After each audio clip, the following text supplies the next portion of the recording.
本集节目由永丰金控冠名赞助，翻转金融，共创美好生活，以新闻开启国际视野。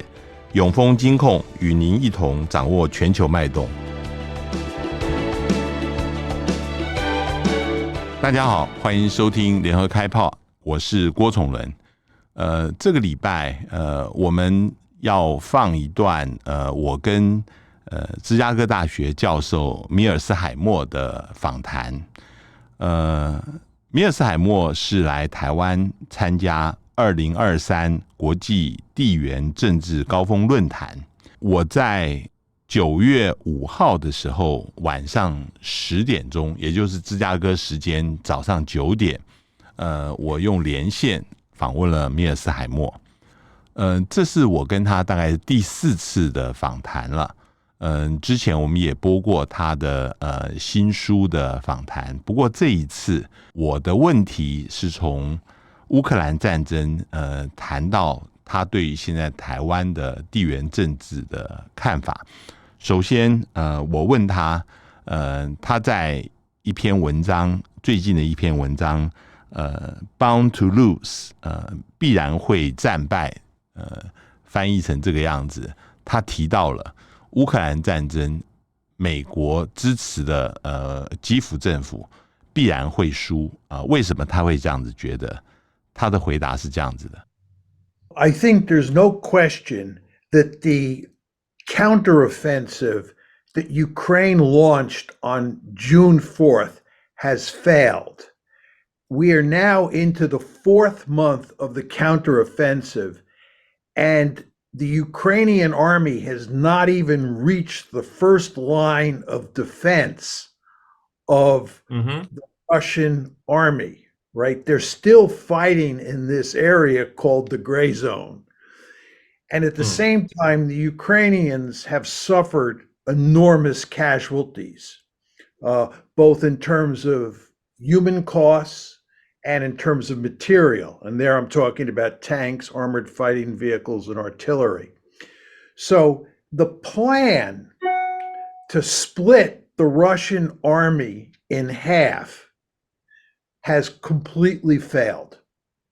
And the end result is that we are now in a war of attrition in Ukraine. That's what this war has devolved to.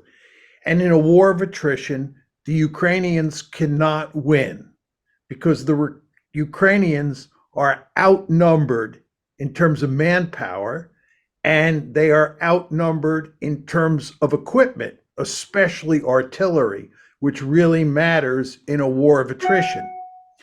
So it's very important to understand that one of the reasons that the Ukrainian army attempted to launch a blitzkrieg and win a quick and decisive victory against the Russian army was because they wanted to avoid a war of attrition, which they knew they would lose. But they failed, and they're now in a war of attrition. And I believe that in a war of attrition, the Russians will beat the Ukrainians. If the counteroffensive is not working and lasts until November, then the weather is going to be really a problem for Ukraine. And what would you think that the end game would be for the current Ukrainian war? You have suggested there's going to be maybe 2 more years of hot war and then the cold peace before maybe another hot war will break out. Could you explain that? Well, I think over the next few months and maybe years, the balance of power in the war will shift in the Russians' favor. And I believe the Russians will end up conquering more territory in Ukraine. It's hard to say exactly how much territory they will end up conquering, but they will conquer more territory, and the Russians will go to great lengths to turn Ukraine into a dysfunctional rump state. They will do everything they can to weaken its economy, to cause trouble with its political system and make sure that it doesn't become a member of either the EU or NATO. That will be their goal. I believe at some point the shooting war will end and you will end up in a frozen conflict, not unlike the one you have on the 38th parallel in Korea. I believe, however, there is a real danger once that frozen conflict sets in that some incident will cause it to once again turn into a hot conflict. So I don't think when you get a frozen conflict, that's the same as getting a meaningful peace agreement. Indeed, I don't think it's possible to come up with a meaningful peace agreement between Ukraine and the West on one side and Russia on the other side. So I believe the best we can hope for at this point is a frozen conflict. You in the Korean War, in the Ukraine War, seem to be a minority, while other people, when they talk about Ukraine War, they are more optimistic, saying that the Kiev is going to win eventually, and the war would end very soon, even before the U.S. presidential election. And why did they get that kind of conclusion? Why you are getting the totally opposite one? Are you facing any different kind of argument when you are in the open debate, or how do you explain that there's a general atmosphere of such an optimistic on the Ukraine side? Well, the United States and Ukraine were together in this war from the beginning. We are close allies. One could say that the two countries are joined at the hip.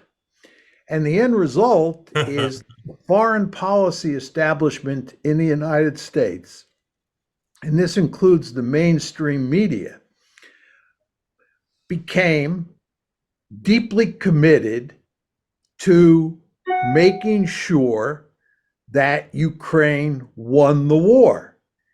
And what ultimately happened is that I believe most people lost their ability to think critically about the war and who was likely to win.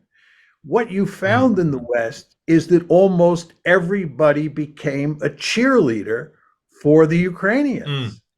And in a very important way, the mainstream media in the United States became, well, let me put that differently, the mainstream media in the West became one of the key propaganda arms of the Ukrainian government.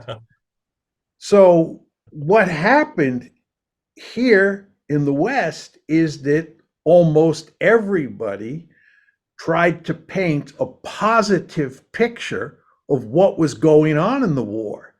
And anytime there was any negative evidence about the direction the war was headed, the mainstream media and the foreign policy establishment more generally went to great lengths to crush that negative evidence, to push it off the front page, so to speak, and to instead paint a positive picture. So what we have here is a situation where most people in the West have believed until recently that the war was going well and that Ukraine would prevail in the war, when in fact the war was not going well. And it's extremely difficult to see how Ukraine can win a war of attrition, given the population size of Russia versus Ukraine, and given the industrial base and the ability to produce weaponry of Russia versus Ukraine. But you hardly ever heard any analysis in the West that made that kind of argument. And anyone who did, like me, was attacked for being a pro-Putin sympathizer, or who was attacked for being pro-Russian or for being a Putin sympathizer. All of this is to say, it became very difficult to have an analytical debate about the war in Ukraine.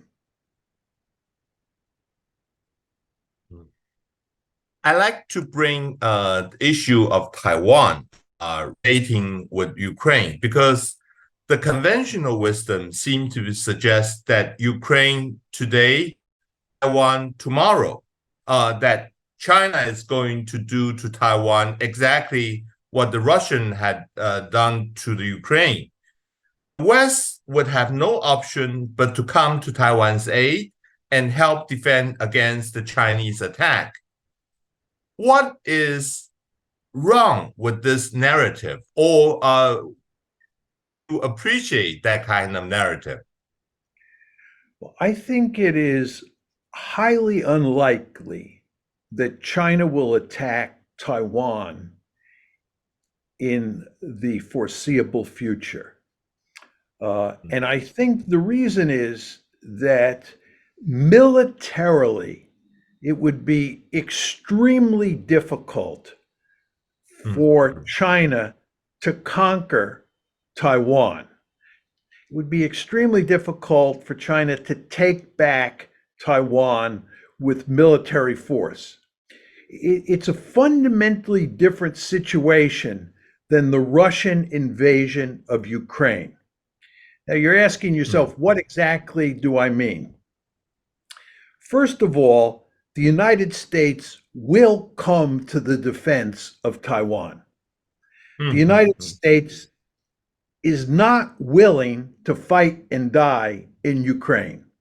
I believe the United States will fight and die in Taiwan, and I believe the Chinese understand that.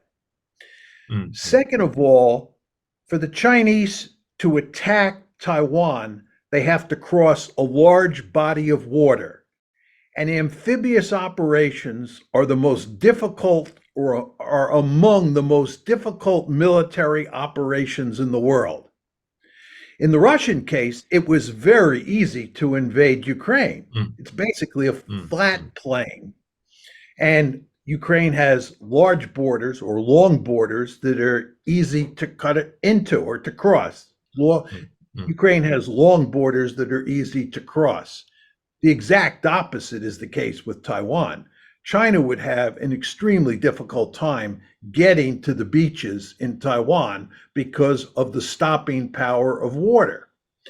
Third, the Chinese army has not been in combat since 1979. It's a rusty army. It's not a battle-tested army. The Russian army that went into Ukraine had much more experience than the Chinese army that would go into Taiwan would have. Furthermore, there's the nuclear dimension. If the United States defends Taiwan, you then have a war involving the United States and China, and both of those countries have nuclear weapons. In the case of Ukraine, Ukraine does not have nuclear weapons. The United States is not involved in the fighting. Therefore, Ukraine is not a case of two nuclear armed powers confronting each other. That would be the case over Taiwan, because, as I said, the United States would come into the fight. Furthermore, the Chinese clearly understand from watching the war in Ukraine that starting a war is one thing, ending it is another. And if a war were to break out over Taiwan, it's hard to see how that war would not turn into a protracted war. It's hard to see how that war would end quickly in a Chinese victory. So I think for all those reasons, it's highly unlikely that China will invade Taiwan. Now, I think there is one circumstance under which China will attack Taiwan, despite the fact it would be excuse me, despite the fact it would be an extremely risky military campaign. And that is if Taiwan were to declare its independence.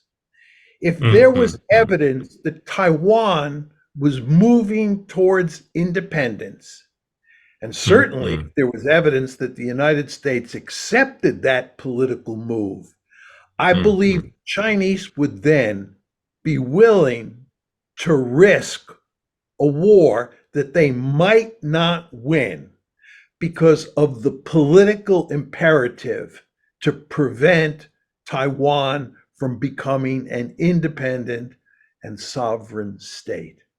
As Clausewitz said long ago, war is an extension of politics by other means. What that tells you is that political considerations are of overriding importance. So even though I can tell you a story where it does not make military sense for China to invade Taiwan, one does not want to forget that there may be political circumstances where the Chinese feel compelled to put aside those military concerns and to pursue this highly risky military campaign against Taiwan.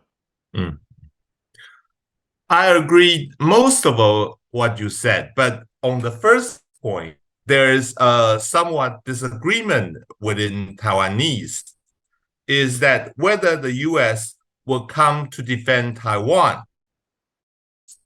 In the case of Ukraine, NATO had been avoid to have direct confrontation with Russia because Russia is also a nuclear power, and NATO is afraid that this may escalate into a nuclear war. And the US have been very careful not to set up on Ukraine soil. So do you think that would also apply with the Chinese, or do you think it's different comparison? Well, let me make a couple points.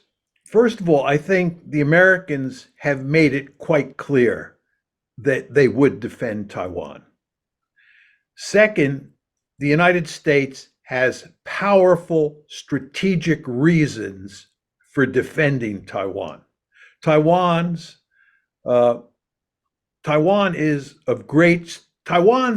independence, well, let me put it differently. Taiwan matters greatly for the United States for strategic reasons. Third, I believe that the Chinese understand that the Americans will defend Taiwan. In all of my conversations with Chinese elites over the years, I have yet to meet a Chinese strategist who believes that the United States would not defend Taiwan. My final point is, even if I'm wrong and the Chinese leadership at the time of a crisis thinks there's only a 75% chance that the United States will defend Taiwan, 75% really does a 75% likelihood that the United States will come to Taiwan's defense would go an enormous way towards deterring the Chinese from attacking Taiwan. The Chinese don't have to be 100% certain that we would defend Taiwan. They just have to think there is a very high likelihood, because the consequences of getting into a war, getting into a shooting war with the United States are so great that they would be remarkably cautious. So I think that there's, a lot of people say that the United States should make an explicit commitment to defend Taiwan. I don't agree with that. First of all, I think it's provocative, and I don't think the United States or Taiwan wants to be any more provocative than they have to be at this point in time. But furthermore, I think it's clear that the United States is going to defend Taiwan. I think the Chinese know that. Okay. The worst thing for the United States is you have to fight two wars at the same time. Now we just explained that the Ukraine war will be very hard to end it in Ukraine victory. So how is the drag on of the Ukraine war is going to affect American China policy or China strategy in that concern? Well, I think the Ukraine war is a disaster for the United States in terms of its policy of containing China. I mean, first of all, the United States does not want to be bogged down in a war in Eastern Europe against Russia when its principal threat is China in East Asia. The United States should be pivoting out of Asia, the United States should be pivoting out of Europe so that it can concentrate full force on containing China. The last thing the United States should be doing is getting more deeply involved in a war in Eastern Europe, which curtails its ability to pivot to East Asia to deter China. Furthermore, the United States has a deep-seated interest in having good and close relations with Russia so that it can get Russia to help contain China. Instead, the end result of the war in Ukraine is that we've pushed the Russians and the Chinese closer together. This is a violation of balance of power politics 101. This makes no strategic sense at all. So I think from a US point of view, it is not in the national interest to be involved in this war in Ukraine. And from a Chinese point of view, on the other hand, the war in Ukraine is manna from heaven. And the Chinese, in my opinion, have a vested interest in making sure that the war lasts a long time, that it turns into a prolonged war of attrition, and that the United States gets more deeply involved. I believe the Chinese do not have a vested interest in seeing the Russians win the war quickly. I think the Chinese have a vested interest in seeing the war last a long time so that the Americans remain pinned down in Eastern Europe and so that the Russians and the Chinese remain close allies. You just explained that Washington would not like to be bogged down in the war in Ukraine. But now Washington has been working very hard, questioning old alliance and creating new ones in Asia to contain China. We are seeing, for instance, AUKUS and also the Quad. And now we are seeing more bilateral alliance between US and Philippines, as well as the trilateral alliance between the US, Japan, and Korea. Is that going to work? Some people are talking about this seems to be an Asian NATO that is in formation. Think about that. Well, I think that the Biden administration has done a good job putting together an alliance structure in Asia, in East Asia, that is well suited for containing China. As you pointed out, we have strengthened the bilateral alliances between the United States and Japan, the United States and the Philippines, the United States and South Korea, and so forth and so on. The United States has also tightened its relationship with Taiwan, which is a good thing. And furthermore, we have created or helped to create these multilateral alliances like AUKUS and the Quad. So I think this is all for the good.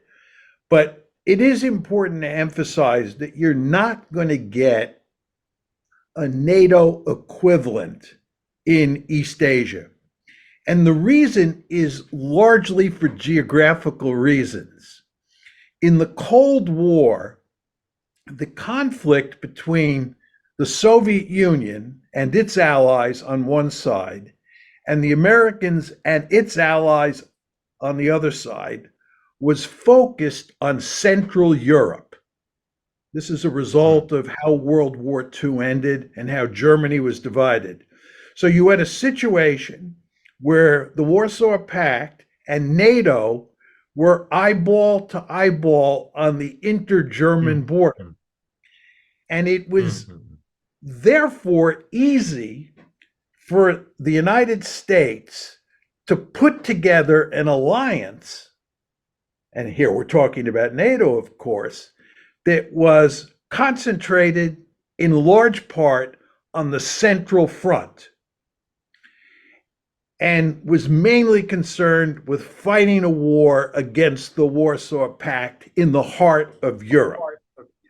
If you look at Asia, what is striking is how geographically separated all of the various countries that are allied against China are. Japan and South Korea are separated by water. India is far away. The Philippines are far away. Australia is far away. So you don't have a central front. And if you think about the three possible, or the main, let's call it the three main scenarios for a possible war between the United States and its allies and China and its allies, those three scenarios involve the South China Sea, Taiwan, and the East China Sea. That is a lot of territory or a lot of water as well. And it's hard to put together a NATO-like alliance to deal with each one of those scenarios. For example, Taiwan. Is India going to fight to defend Taiwan? I think not. It's not clear to me that South Korea will fight to defend Taiwan. I think the three countries that are likely to come to Taiwan's aid are the United States, Japan, and Australia. But the only one I'm certain will be there in the fight is the United States. I think it's likely that Japan and Australia will be in the fight, but it is more questionable than is the case with the United States. But all of this is to tell you, you have a lot of different countries in East Asia, and in Asia more generally, if you include India, that are separated by a great distance. And putting them together in a cohesive alliance, the way NATO was formed during the Cold War, is just not in the cards. So what the United States has to do is it has to rely on bilateral alliances and these multilateral alliances, which are nowhere near as formidable as NATO was. And in fact, I would argue that if you look at the alliance structure that the United States has helped create in East Asia today, the bilateral alliances are more important at this point than the multilateral alliances. Right. About 10 years ago, you mentioned that China is going to be a major competitor for the United States, but you have provided that the Chinese economy is still going to grow like a double digit every year. The Chinese economy is suffered the same economic decline Japan did in the 1990s. Do you still believe that China is going to become American rival or competitor in the future? Well, you want to remember that during the Cold War, the Soviet Union had at the most, one half the gross national product of the United States. So even if the Chinese economy slows down and the Chinese economy does not equal the American economy or surpass the American economy, the Chinese could still be a potential hegemon in East Asia and a formidable competitor for the United States and its Asian allies to deal with. So one has to be careful here. If China only grows 4% a year over the next 10 or 15 years, it will still be an economic powerhouse. It might not grow at a double-digit rate, but 4% is quite formidable. But even if it's 2%, it's still going to grow into a more powerful country. But my most important point on this is that it is very difficult to predict what China's economic trajectory or the United States' economic trajectory looks like moving forward. With regard to China, over the past 20 years, I've talked to lots of economists about how they thought about the future of China's economy. And what I've discovered is that there's no consensus. You can find very smart economists who believe that China's future is bleak. You can find very smart economists who think that the Chinese can deal with these problems. Where the truth lies is very hard to know. I would say, from an American point of view, I hope the Chinese economy slows down greatly. I would think that anyone from Taiwan who cares about the survival of Taiwan and does not want China to conquer Taiwan should hope that the Chinese economy slows down greatly. Because if the Chinese economy slows down greatly, China's military capabilities will slow down or will wither as well. It will be very difficult in the absence of a flourishing economy for China to build formidable military forces that can threaten Taiwan. So again, I would think that Taiwan has a vested interest in a Chinese economic slowdown.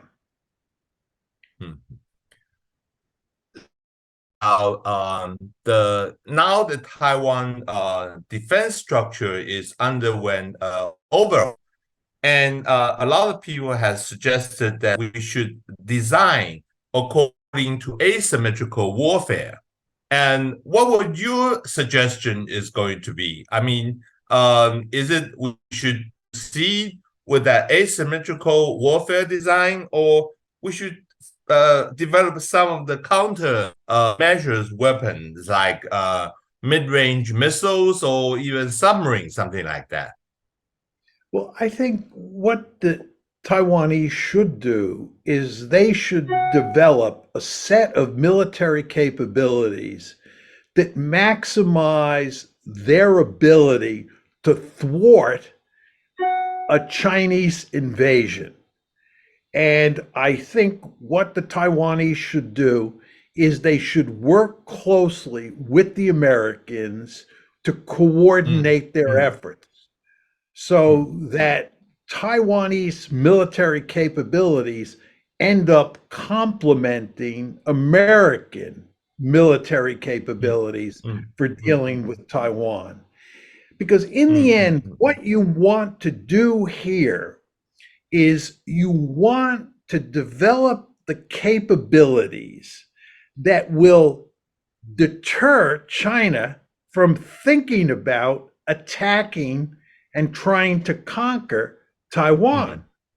This is not an especially difficult task as long as Taiwan is working with the United States. There's no question that Taiwan alone cannot do much to defend itself against a concerted Chinese effort to conquer the island. But working with the United States, it would be extremely difficult for China to conquer Taiwan. And the main reason for that is water. There is this huge body of water that separates China from Taiwan, and China has to traverse that body of water. And water has tremendous stopping power. And if you are trying to launch an amphibious operation across the Taiwan Straits, and both the Americans and the Taiwanese, and hopefully the Japanese and the Australians as well, are all involved in the fight, the Chinese are not, in my opinion, going to stand much of a chance of conquering Taiwan. And from Taiwan's point of view and from America's point of view, this is the ideal situation, because what we are ultimately interested in here is deterrence. We do not want a war. And the best way to prevent a war is, one, not to politically provoke the Chinese by declaring independence, and number two, by building formidable military capabilities that make it clear to Beijing that they would be asking for serious trouble if they tried to attack Taiwan.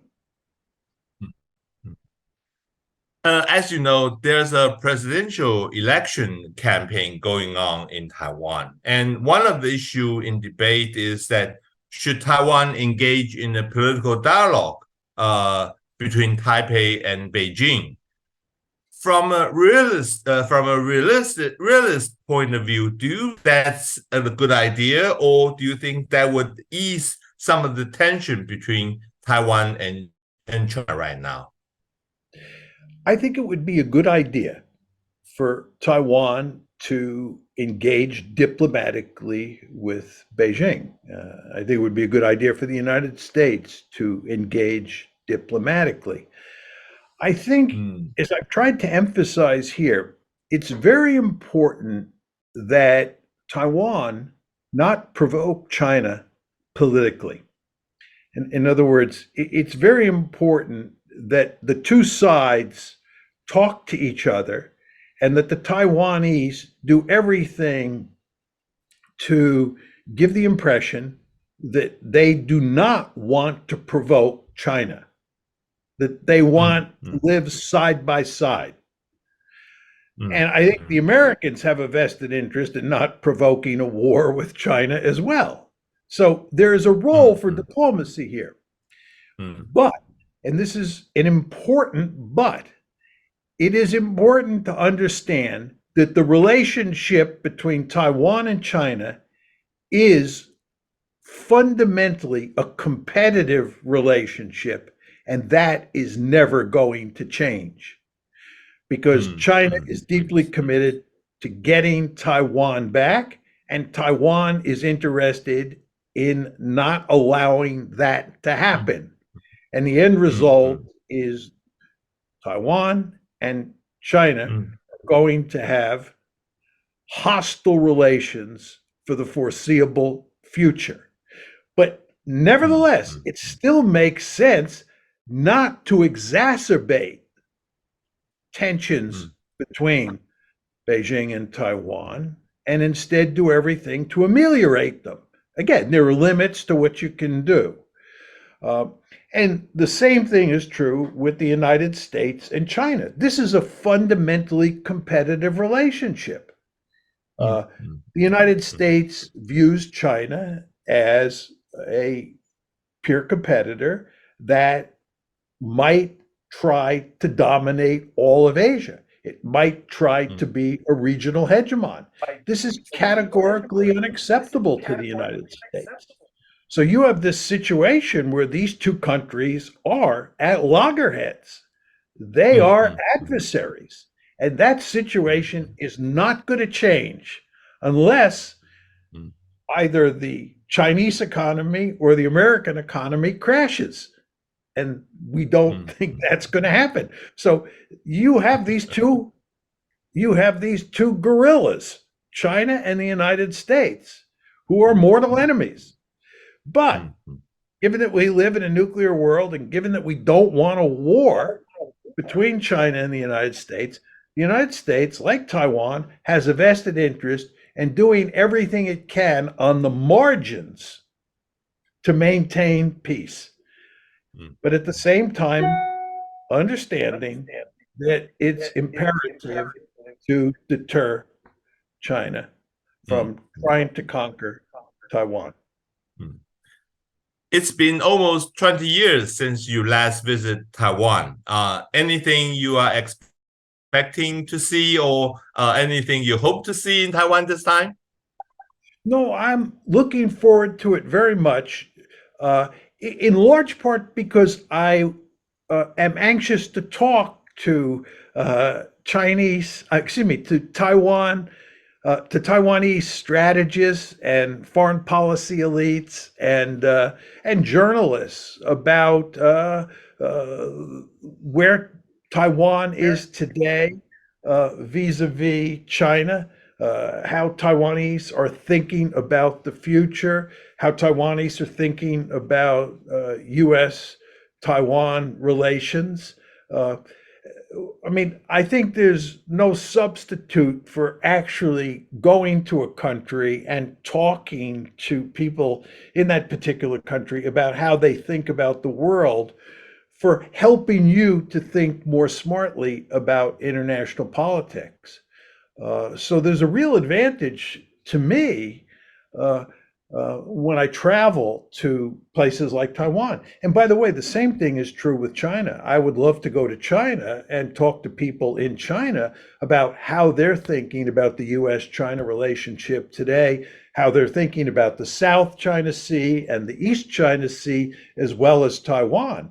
Because as you well know, although we focus mainly on Taiwan as the most important potential point of conflict between the United States and China, one could argue that it is more likely that you would have a conflict over the South China Sea than over Taiwan, right? And of course, there's always the East China Sea as well. So there's a lot of potential for trouble in East Asia today. And from my point of view, there's no substitute for going to East Asia, be it Taiwan, China, Japan, the Philippines, so forth and so on, and talking to smart people who've thought about these issues so you can learn. Thank you very much, Professor Mearsheimer, for the interview, and looking forward to your visit in Taiwan. Let's see each other on Sunday night then. Yes, definitely. And I just ask you, would you just clean up my rhetoric so if I repeated myself so that I sound nice and intelligent? No problem. Okay, I will. No problem. Thank you very much then. Thank you. You're more than welcome. Have a good day. Okay, you too. Bye. Bye.